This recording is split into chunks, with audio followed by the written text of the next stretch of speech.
Hello? Sasa.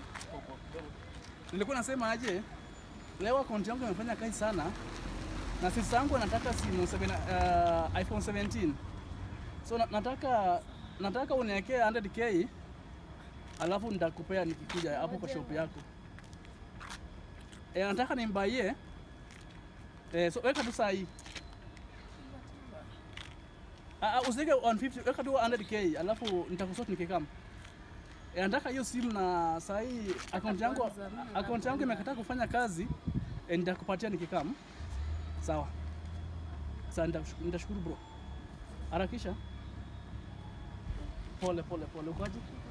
Pole. Sister yako unapenda hivyo hadi unataka kumwambia simu. Huyo ni iPhone 17. Huyo ni sister yangu ndio wale graduate. So anataka iPhone 17. So upendo iko kwake yote because yeye ndo sister tuko nayo peke yake. Hauna sister mwingine? Hakuna mwingine. Hata ningekuwa na girlfriend, ningegawa upendo zingine kwa girlfriend. So juu sina girlfriend, ndio maana upendo yote iko kwake. Una girlfriend? Sina girlfriend. Kwa nini? Kuna time tulikuwa na yeye. So nilikuwa na mservice vizuri, nampea do. Kumbe hizi do alikuwa na save, akatafuta visa, akaenda UK. So ni kama alinitumia vibaya sana. So hiyo kitu ilini break.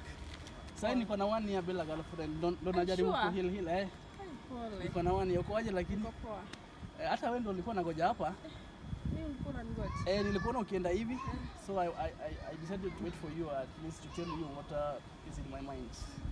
So nataka hivi, I want you to be my girlfriend. Hata ni mzuri, sina boyfriend pia mimi. Wow.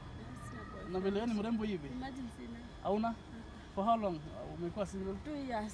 2 years. Okay.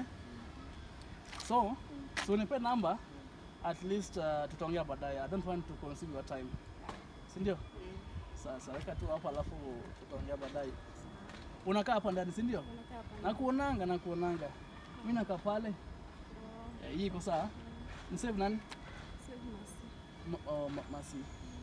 Unaweza niita Jamuko. Sawa, ina shida. Okay, tutaongea.